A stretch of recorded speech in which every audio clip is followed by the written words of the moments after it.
and Ann are here. We're just saying, welcome back to the show. We're delighted to be here. And I hope you're enjoying the show. And by the way, any kind of comments you want to make, you know, my email should be on the lower third somewhere during the show. So feel free to do that.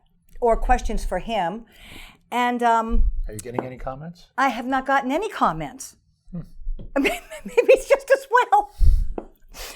All right, we have a scoop, and you know, media people live for this. The sage of North Street, who had spoken about at the last meeting about using the Bremels property to put the fire station on. Yes. And you didn't make any comment at the time. I mean, there were no comments right, about it was during this, the public hearing. That's right.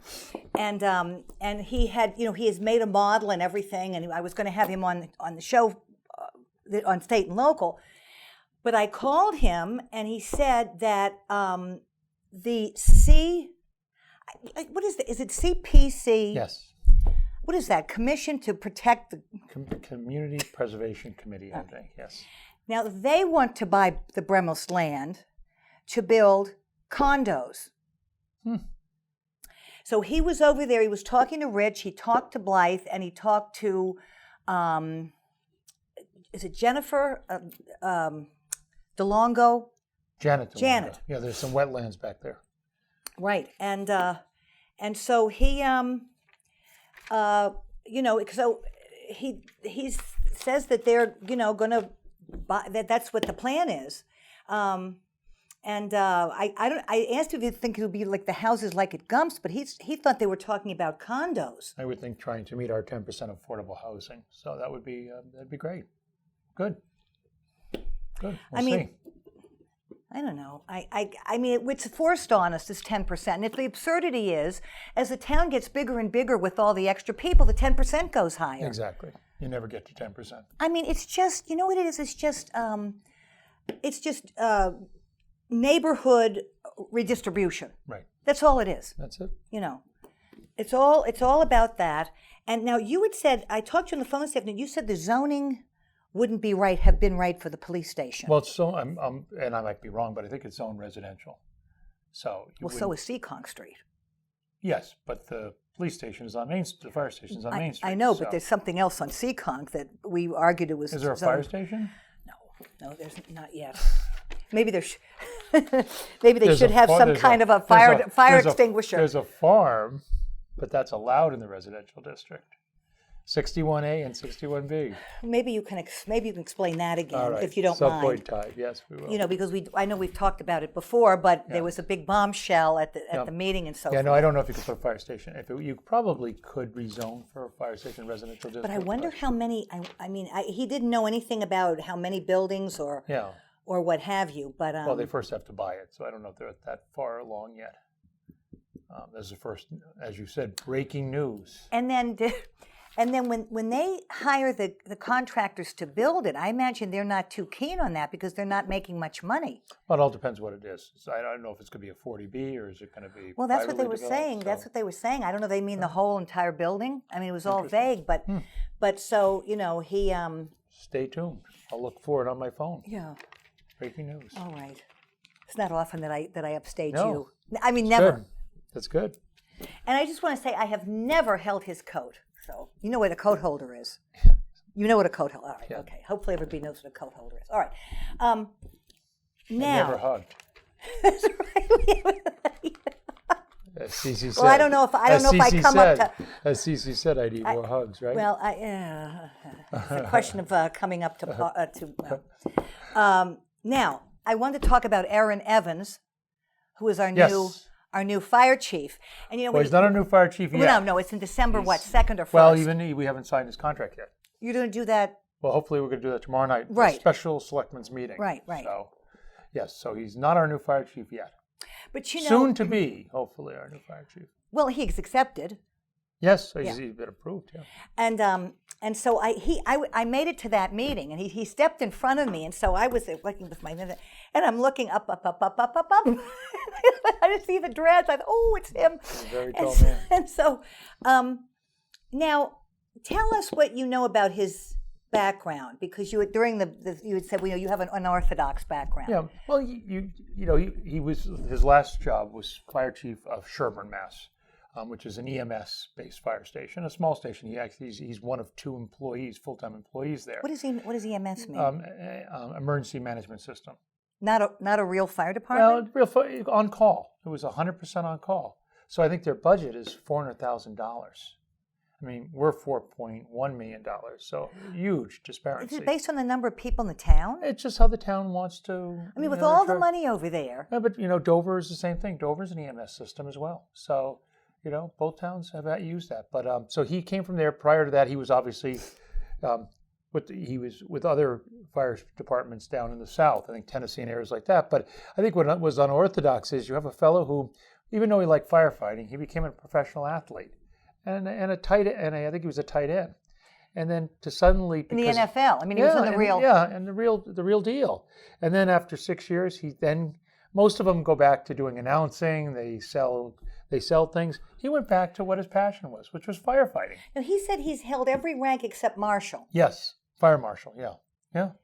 Now, so he really, really came a long way and really worked his way through the ranks, which is impressive. And that's why I say very unorthodox for somebody who would take the path of a professional football player. Now, is that team? What is that team like? What was he on? What team was he on? Tennessee Titans, who used to be, I think and I'm not great with sports. Houston Oilers, so it became Tennessee Titans. So he was on there for 6 years, but and he's from Tennessee. I think he was originally from there. Yeah, so good for him, and I think he brings a lot of fresh air, and I think he's going to be great. Let's hope. And he even implied sometimes he was a little worried when he was going out on fires to who was going to come in and who he'd have. Yeah, in Sherburne, he worries about people go away, vacations. You don't know who your force is going to be. It's all volunteer.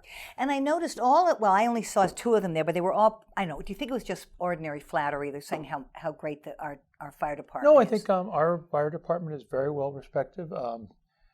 Chief Bushnell, along with Deputy Chief, I can't think of his last name now, Patuchek, have done a very good job. I mean, Norfolk used to be an EMS-based system, and they've come a long way, and I guess they are highly regarded, which is fantastic. Good to hear. Good for the people. I mean, I know a few people have had to use the ambulance service, and they've all been.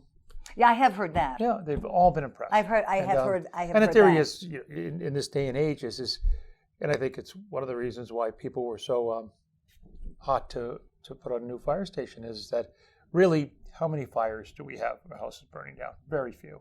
But how many times do you see the ambulance and the fire engines going out to save people's lives? Right. So that's what they've become now. And right. We are not. We have the River's Edge. We have the affordable houses over here. We have a lot. We have an elder population. We have an elder population in Norfolk. So it becomes more and more important for everybody. Right. The schools. So I think they've done a fantastic job of really bringing Norfolk into the limelight for an older station, for the number of people. They've done a great job. Well, now you asked if he could stay more than 5 years, and he looked a little nervous. Well, my concern for him my concern was, this is a fellow I would expect to see in Boston. I mean, this is a fellow who's really he shines, and I worried about the fact that. Will he stay with us, or is this a stepping stone? But he said he's committed to a smaller community. He did. He said he didn't want to work in a big city. Yeah, so this is great. But you do worry about that because very rarely do you find someone like that who's got those skills and has done very well. Well, I just for myself. I mean, I had said to you that I thought he would get it. I didn't know anything about him. I mean, I personally believe in a meritocracy. I mean, and it's not just about race, about women, trans, this, that, the other thing. And I mean, if you don't have a meritocracy, how can a society thrive? Right. But that seems to have gone out the window in a lot of cases. However, and of course, in my case, I saw so much of that because there was one time when 1,000 of us were just gone. I mean, it had nothing to do with your credentials, any of it. Gone. If you were white and you were, at least senior. And a lot of the people that they brought in, I'm not sure they even had college degrees. I I mean, it was just outrageous. And what good does that do anybody? Right. You know, and it taints people that really do have genuine Right. talent and accomplishment. It's a big taint. Yeah. And but however, you mentioned to me that he did the best on that test he took. No, he did very well. He did very well in everything. He really did. He was outstanding. Outstanding. And you know what I liked? What I liked about him was I thought there was an elegance about him. Yep. You know, the way he spoke, Yep. and he seemed very sincere and very positive, and I liked him right away. And he said No, the firefighter said he was down there for a number of hours, meeting with the firefighters before looking at the station. So they were impressed with that, because even though the other two have worked with Norfolk, both Foxborough and Walpole, he really spent a lot of time down there getting into what goes on here. What, let me see your equipment room. Let me see your trucks. So he not only did he meet with Blythe, he actually met with the firefighters. So they got a real appreciation for him. And that's great. He referred to her as Miss Blythe. Oh, did he? Which is a Southern thing. Yes, you heard that. There you go. Yeah, yeah. I mean, that's my mother was Miss Ida. Yeah. You know, we lived in Washington D.C. We were, Right. and that was just, or Mr. Hugo, my father. Yeah. No, I think he's going to be great for Norfolk. I think it's good. I can't wait to welcome him. And you know what I thought was a really intelligent answer, because the diversity thing came up. Yep.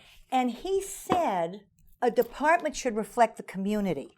Mm-hmm. And that was a really smart answer, because what he's saying is, I'm not going to do like, Obama and I can't think of the governor we had before, and this one and that one. They go out and they recruit people like them, and they just bring them in. Right.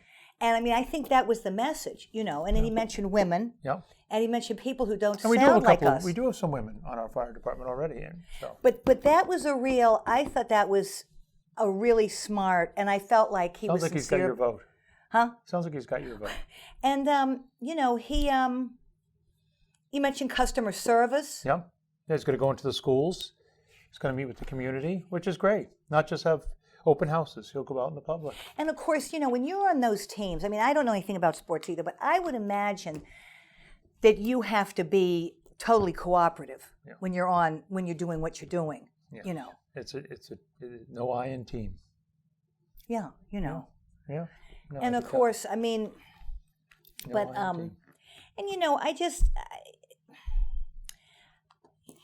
the others were in all of these. One of them was in all of these organizations. Mm-hmm. Now, I mean, all you have to do for that, I mean, I think, and by my experience, is have your your job and your certification, your license, mm-hmm. and pay the fee. Yeah. So I mean, it sounds impressive. Yeah. But does it really replace a lot of other? I think they all three, no matter which one we had chosen, all three had great credentials. They really did. They all did. He just stood a little bit above the rest, and I think a little bit younger. And was he? Yeah. Yeah, I think. And is he 52? No, I think he's younger than 52. Oh, uh-huh. Yeah. But and he's also not from the area. I mean, I think sometimes there's some complacency, and Walpole and Foxborough know us, so maybe maybe more status quo. With him, I think you're going to see a little bit of a change and maybe a little bit of an upbeat, and I think it'll be good for the younger firefighters who want to come into the department, and he might convince them that don't leave for $1. Stick it out here. Mm-hmm. So I think he's gonna appeal to the older firefighters as a leader, and I think he's going to appeal to the younger firefighters as a leader, and I think that's going to be important. Because that's one of the problems Norfolk has, is I guess other stations do, is they come in for a couple of years, we do a little bit of training, then they bolt for the next. Oh, that was a reasonable question. You were the only one that brought. Now, I maybe you don't know the answer. What does a tight end do on those teams? I'm just curious. They're the long balls. The quarterback really? Throwing the long balls down. Is that right? Yeah, Gronkowski. Rob yeah. Gronkowski. Oh, really? Tight end. Yeah. So. Wow. Yes. Huh. Big, strong. Fast. So. Gosh. I don't think you would be a tight end. Who? You. But would you? No. Well, probably not tall enough. Now, you see what I have to put up with? Honest to God. Okay. Now, next, Jonathan Smith came in. He was from the Government Study Committee. Yes. And I didn't get everything that he said, but he's talking about Chapter 6 of the bylaws need to be cleaned up to provide for uniform procurement. Yes. Do you recall that? Yeah. Yeah, just our procurement laws are very old. There are our bylaws. I think he was going. Yeah, he was stating something like 1932 or something, which Well, he mentioned one of them hadn't been done for Yeah. 15 years, and then elsewhere in Bly's notes, she referenced that the special employees, right, hadn't been updated in 18 21 years. What So, the hell was it's good. going on? Cleaning up our bylaws, which is great. Why was that? Why did things lapse like that? Shouldn't have. They shouldn't have lapsed. I hired people. We had town administrator. These things should have been. This is routine maintenance, in-house maintenance of your bylaws. So, it should have been done. Absolutely. But it's good to see it being done now. So he said something about bid procedures regarding performance bonds Right. are waived by certain authorities. Yeah. Yeah. Sometimes the town, if a contractor is doing work in town, depending on the value of it, they'll waive the bid bond, and they'll not waive the bid bond. Usually, they'll waive the performance and payment bond, depending on the project. And he said it was up to $10,000. I think that's what our bylaw had in there, but we're talking. Oh, right. $3 million projects can have a much larger bid bond than 10,000. Now, he recommended a study of, and I couldn't understand what he said, and that was the one that hadn't been done for 15 years. And I don't know what. I don't recall. Yeah. And then he wanted to hire somebody to have the bylaws made interactable. Yes. For searching. Yeah. Yeah, so that you could, instead of now where you have to put in the entire bylaw, you could put in one word and it would actually find the bylaw, which is probably not a bad idea in this day and age, as a search feature now, to help people. Now, does it people. mean that it would also bring up everything that was related to that? Like it does on the... No, it would just bring up, because you'd be going into our bylaws to do this. So yeah, no, it wouldn't bring up everything else that's available on that bylaw. Now, once again, we're talking about the one you want on the ZBA, Michael Brogan. Michael Brogan. Now, everybody knows that he's very credentialed. And CC, I guess they'd all looked at the emails that had come in, 10 or 12 emails. Yep. I don't see smoke coming out of your collar, Nope. do I? Oh, okay, Nope. I thought I did that. Nope. And she was concerned about the acrimony Mm-hmm. and his temperament. Mm-hmm. And I mean, Kevin brought up about would he not be biased? Well, I mean, I think you would have had him recuse himself if there was. I mean, if he didn't come forward. If anybody if anybody could be biased, or there could be the air of a conflict of interest. I mean, 194 Main Street. I can't participate in the 40B because I have a business relationship with the owner of that property. Now, anybody who knows me, participate in the 40B. I can't participate in the 40B discussions. That's why I have to sit out at 194 Main Street. So the other two are going to do it? No, this is on the ZBA. Oh. I don't participate in those hearings because I have a business relationship. Now, most people who know me know it doesn't interfere. But there's the air of conflict of interest, so therefore they say you can't. And if anybody on the board, we've had Don Hansen's had to recuse himself at one point on something that he mentioned that he would like to live in a certain community. As soon as you say that, you're showing a bias. Uh-huh. So, and I think Brogan would have been the same. I think what Brogan brought to the ZBA, or I felt he brought to the ZBA, is he has a construction background, an extensive construction background. He, at his age, has also become a building commissioner. He's got a builder's license, and he's become a building commissioner. This is not an easy task to do. Our building commissioner, Bob Bullock, is a building commissioner. So Brogan has done this. And he's also been the zoning enforcement officer in Rhode Island, and he's been the zoning enforcement officer with a program here in Massachusetts. So he brings with him a lot of zoning experience and any level-headedness with regard to zoning. That's what we need on zoning boards. We need someone who's going to look at the issues of zoning and then help us make a determination as a board. I had very little to do with run and gun prior to it getting to the ZBA. My dealings with him have always been at the ZBA. He didn't jump up and scream and yell at me. He was always very appropriate. And that's really what we have to look for. As I said at the meeting, if we judged everybody by their entire career, if we did a litmus test on everybody, maybe a lot of people wouldn't be able to participate. You'd find something they did in their past that may not be nice. But my problem was we didn't hear from people on Lawrence Street. We didn't hear from people on Main Street. We didn't hear from people on Cleveland Street. We didn't hear from people we didn't hear from people on Rockwood Road. We heard from 9 people on Seekonk Street who were all the same people who did not like his farm, run and gun. And I think that's the bias part. these 9 people were making a decision for 12,000. So 11,992 people will not have a valuable member on the ZBA because of 9 people. And that's the way I looked at it.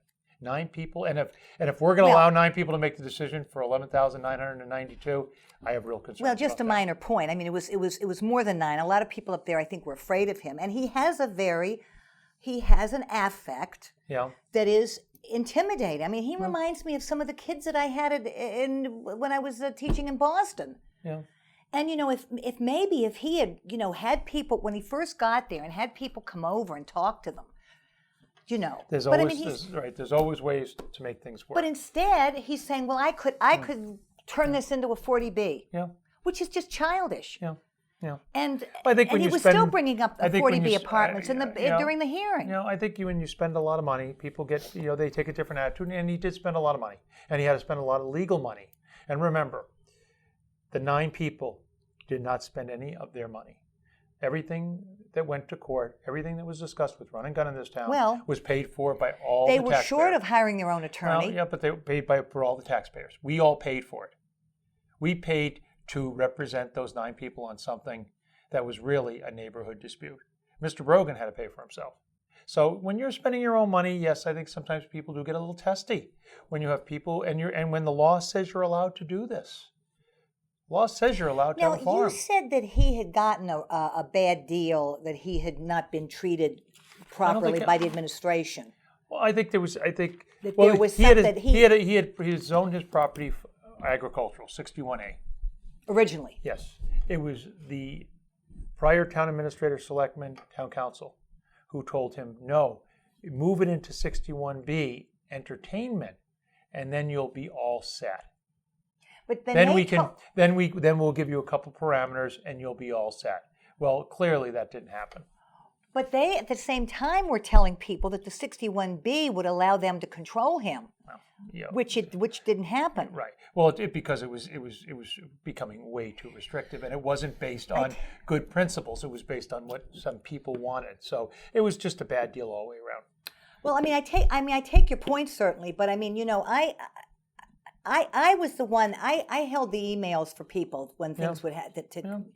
And send the emails around to people, and there was a matter of gunpowder being over there, which that the fire chief never found. Yeah, and then something was said to him about that, and he was very annoyed. Yeah, I don't know, because it was supposed to be some kind of a some kind of a gun that didn't actually go off, but it would have to if it's breaking those balloons. Something would have had to come out of it. Yeah. I don't know. At the end of the day, I mean, I guess he's fine with it. He wanted to participate in his town. He wanted to help his town, his community. We didn't have any other applicants prior to the meeting. And I think he had the technical background that made him a valuable member. But we all move on. It's a democracy. If he's so selfless, he could have spoken to those people, but instead it was, I'm going to do this. Yeah. I grew up here. I'm this, blah, blah, blah. And so, all of a sudden now he's a public servant. Yeah. Well, I think after going through the process, a lot of people suddenly say, you know what, I do want to participate. So I think it's good. Hopefully someday he will get involved in another committee, because I think he brings a lot to the table. And Kevin had said, not at this time. I mean, if another opening comes up, even now, even like O'Hart with the thing over there, he had, and I went out of nosiness because I'm down the street and all. But but as an aside, those people really had that on their backs and that at the same time. Yeah. And so, you can't really blame people for being kind of panicky. Nope, people can panic. Yep, it's their neighborhood. They're used to it being a certain way. And O'Hart had a little party over at the what the hell? At the saloon. Eaglebrook. Yeah. Upstairs, and he put some food out, and people were talking. There were almost nobody, and none of them came. Yeah. I was the only one from that crowd. There you go. That came. There you go.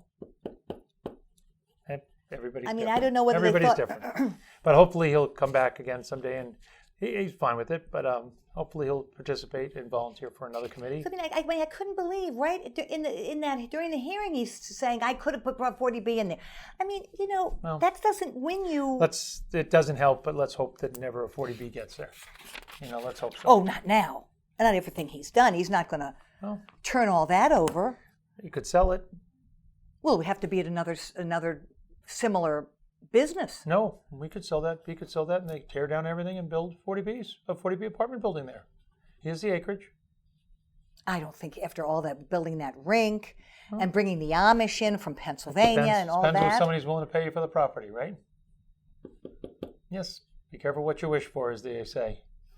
You could have an apartment building on the street. I don't think he will. I hope he won't. And besides, it's not his choice. It's not his decision whether it goes through or not. No, he would just sell it. He could actually apply for a 40B, get it approved as a 40B, and then sell it as a 40B. So let's hope not. Let's hope not. I would like it to keep it the way it is. I think it's very nice to have the horse farm there. I think it fits the character of the neighborhood. You have the fellow across the street who sells the meat and the vegetables and the chicken eggs. So, it's a nice because it shows rural Norfolk as we remember it, which is nice. And very few communities have that. We have Jane and Paul still, doing some limited sales. So it's great. And just for the record, yes, you never hugged him. I never hugged him. Somebody thought I hugged him. I never hugged him. Never hugged a man yet. So hopefully won't begin anytime soon. Oh my. Now, however, there was a bombshell during that hearing. Okay. When Blythe, and I think everybody in the room said, whoa, because they knew you were, because she said, well, 2 people just came forward today. And it was, she should not have said that to you during the hearing. Well, I was concerned that my co-select board members knew it. Oh. And, my cell phone works. She has my number. She heard about it at 5 o'clock. The meeting was at 7 o'clock. There was more than enough time to let me know that there was 2 other applicants. Well, I thought they made themselves look very bad. Yeah. Because it was so contrived. Yep. And I mean. Yep. Well, I've asked her to put them on the agenda. For when now? To come in October to talk to the board if they want to be Your on board? Yeah, on the Board of Selectmen. Yes. No, they wanted to be on the ZBA. Yes, but the ZBA doesn't approve them. The Board of Selectmen approves them. So they can come forward.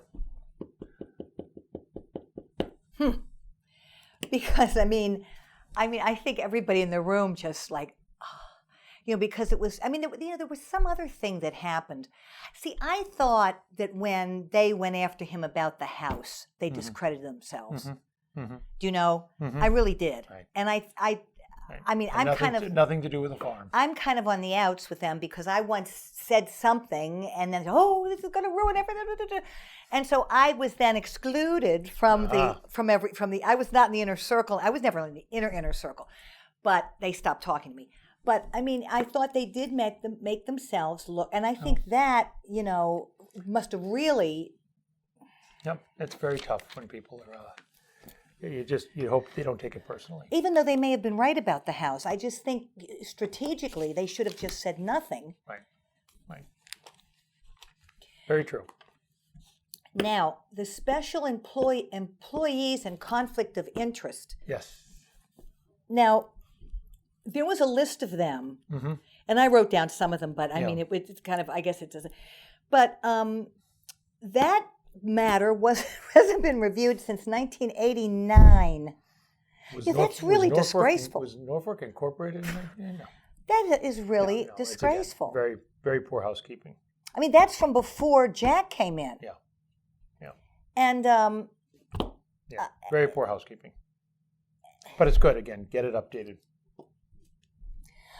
Now, I read and by the way, I just everybody to know that these packets are available to everybody in town. If you go on the website and you put in, I put in Board of Selectmen and then it says Select Board. But if you put in Select Board or Board of Selectmen, you'll get to a page, and on the left are a number of packets, actually. Mm-hmm. She's left them up there from previous meetings, in which were her memos about and the details. Right.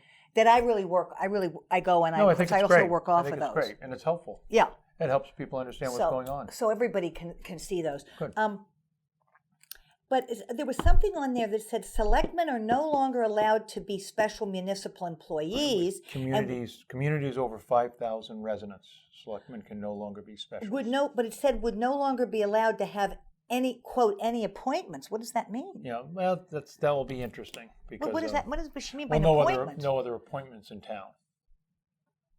Like being the chair of the ZBA, or something really working. Could be something different. There's a couple of different things out there, so it'll be interesting. So you have to be grandfathered in. Well, I'm also the animal inspector in town, which is an appointment. No, but not in Norfolk. I am. Yeah. Oh, the barns. Yeah, so that's a special. So it'll be interesting to see. I don't know if they can. I don't think it can. I can be removed because I think it would be crazy if you're saying that somebody cannot serve because all of a sudden they became selectmen. That's almost discriminatory. I don't know what the site was of this. What the CITE was for this. Because she said selectmen. I mean, I don't know that she didn't cite one of the laws. No. So I think there's more to it, but we'll see. We'll see. Give it time. Well, I just want to say, I mean.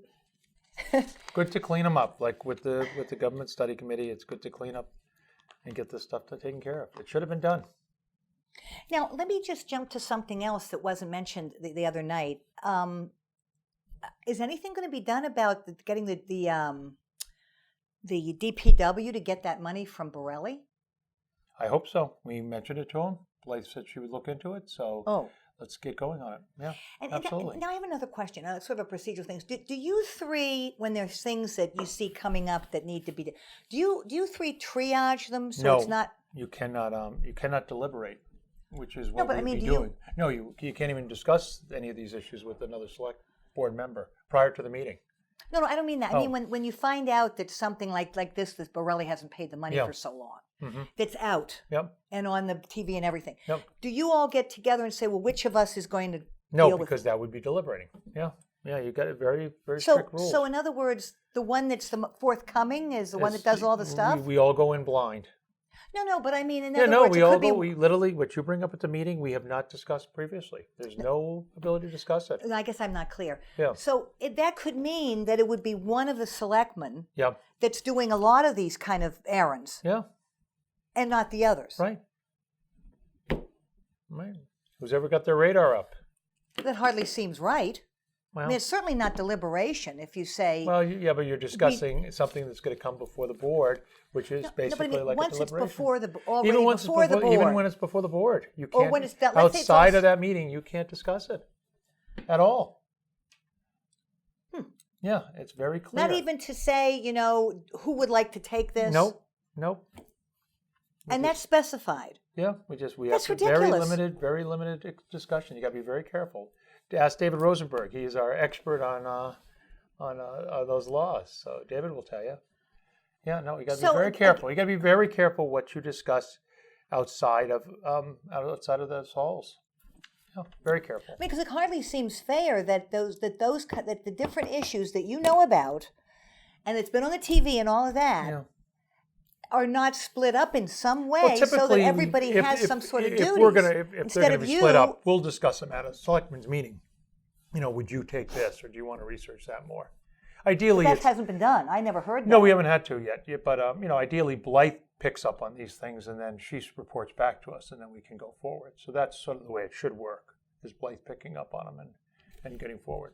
I mean, I mentioned the styrofoam cup and the plastic bag, banning those. And Blythe, took down some notes, so she'll come back to the board. I won't have to I'll do some research on my own, but Blythe will come back to the board, hopefully, and we can hopefully put together a bylaw for that.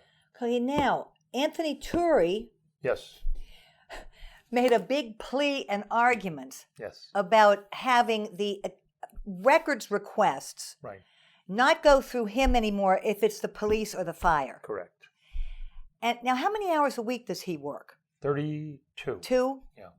Now, because you mentioned something about his hours, because you said we upped it. Right. Was it up we did. to 32? A couple of years ago, we upped his hours so that he'd have 32 hours. And so you had said, and rightly so, I mean, it's been like that all along. And then Blythe said that she doesn't want a black mark to go against him.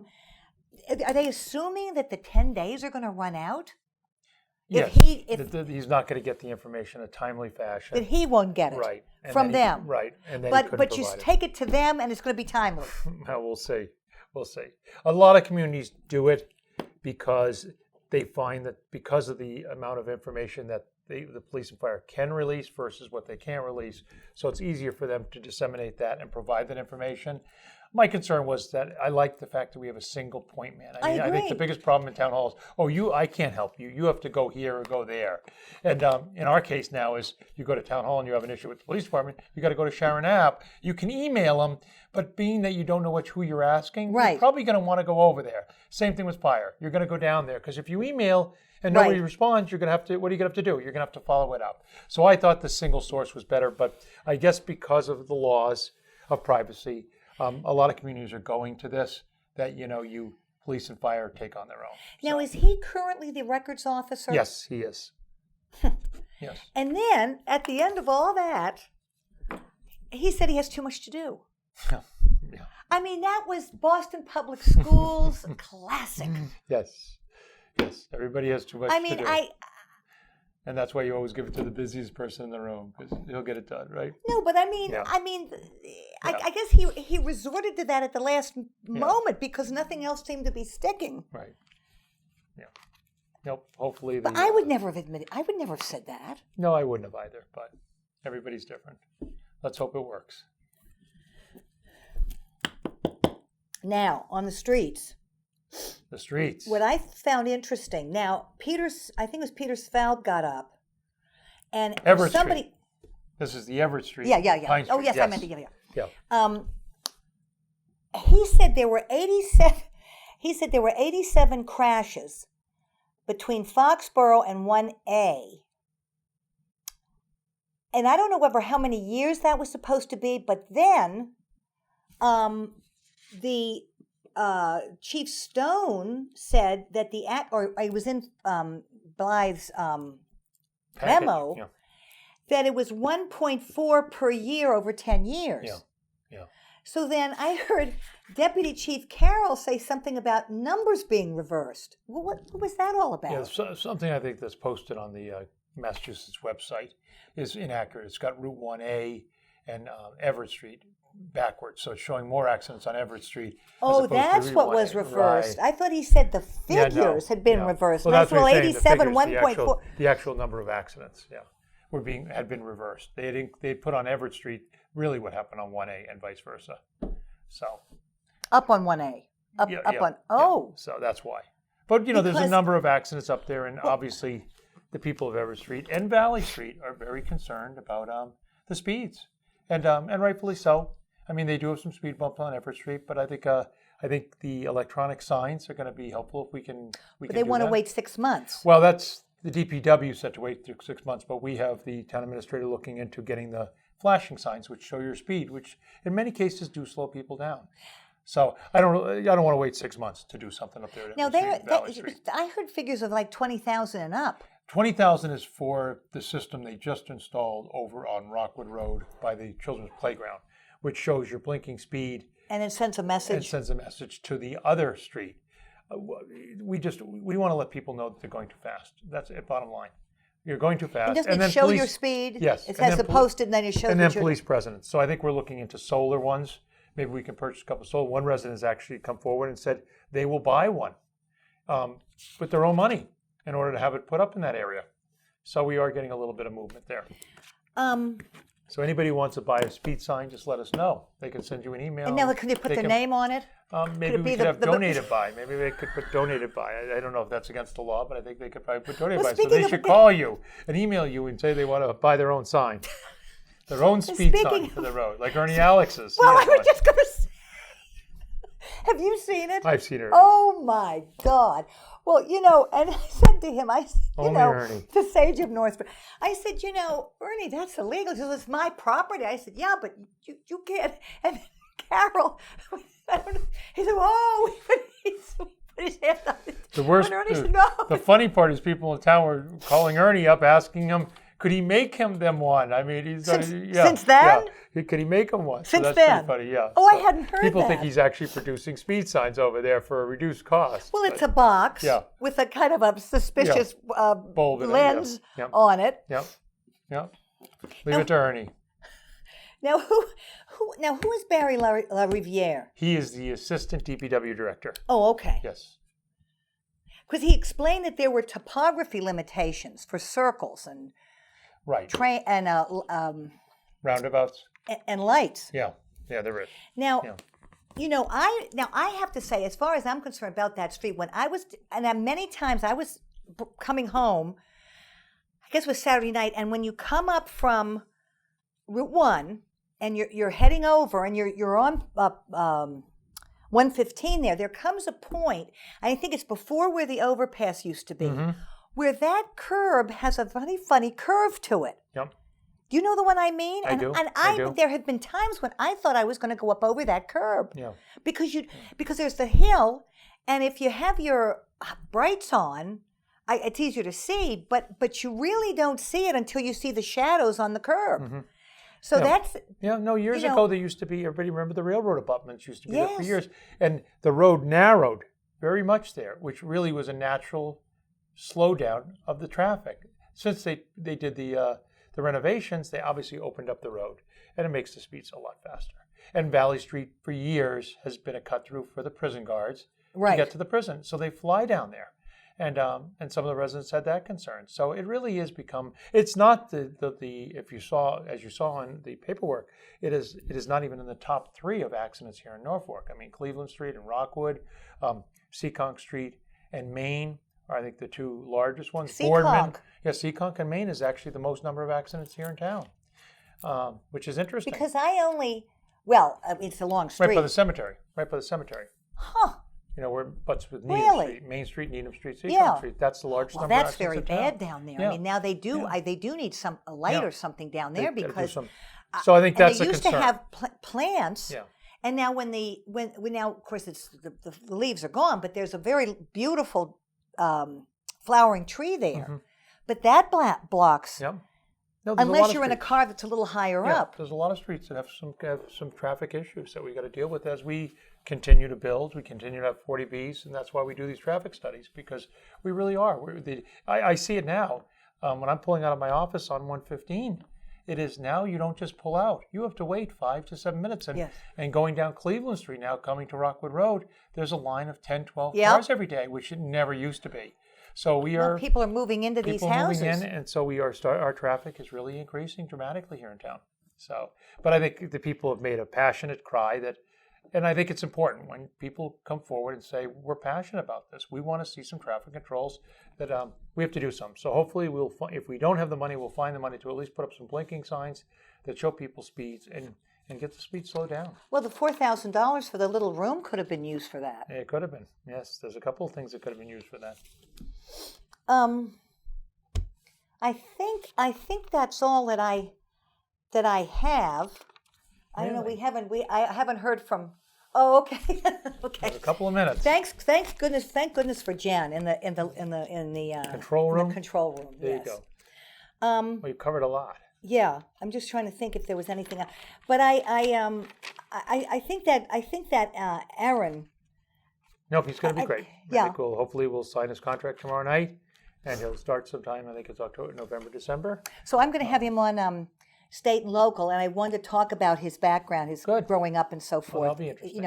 All prior to this, because he lost his accent. I mean, he has a very, very faint Southern accent. Really? So that'll be interesting. Yeah. And good. And so he'll be good. Yep. We like I said, selectmen's meeting tomorrow night. There's a Concom meeting Wednesday night. What's that about? Well, it's got a number of different issues. Lake Street, I think, is on there, which is obviously the paving issue. And I think. Now, what's that? It's just a couple of residents do not want to see the street paved. Don't want it paved. Yeah, don't want it paved. But what do they do? But with the plowing in the winter. This is the part of the problem. There's a lot of issues, but there's wetlands issues there, so they're addressing that. There's 144 Why do they not want it? Oh, go ahead. Excuse me. 144 Seekonks on there for some information with regard to wetlands. So that's going to be on Wednesday night. So yeah, there's a lot going on. I guess there was a pizza party last Saturday or Friday night up here at Silla's. No, I didn't. Things are never publicized here. Yeah, that was publicized, but I don't know. I think it would have been better if it was publicized some more. I didn't make it up there. I think it was Saturday night. I'm not sure, but Yeah, I but didn't hear a hopefully it peep was well about it received. until it was on Yeah, the hopefully Norfolk. What was it for? Just for fun? No, it was or- just to, obviously trying to boast up having some events on a Saturday night here in town for people to come and eat and dine. And I guess it was a very good pizza company that Her ran it. hours went way down. Yeah, really. If you remember, she was going to be open Thursday, Friday, and Saturday night, and she did have music over there, and people Yeah. went, but I don't think they spent enough money. Right. There was a crowd over there. Yeah. And then she went back from 5 o'clock, closing at 5. Yeah. Well, it's small. You And can only fit so many, it always seemed to me like there were a lot of people over there in you the can only afternoon. fit so many people. But I guess she had this event, which was great. Good for her. I think it's great to see some community activity going on up there. And then there was another thing that I didn't hear anything about. It had to do with buying a ticket to something or other. What was it? It was sipping and some kind of a wine tasting. Now, I didn't hear a word about that until I saw it, and it was the last day to buy tickets, and then it was on the...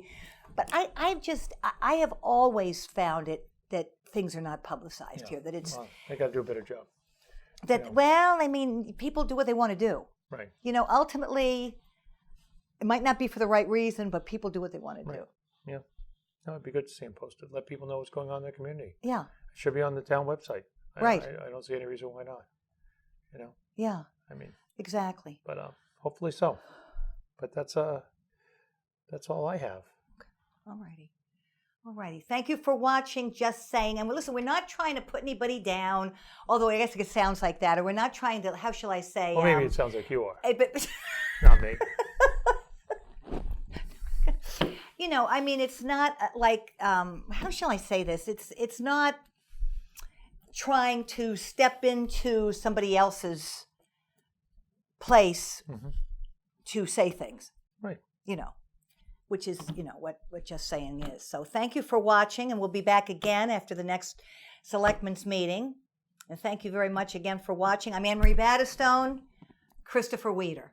And thanks for watching. Right. Bye-bye.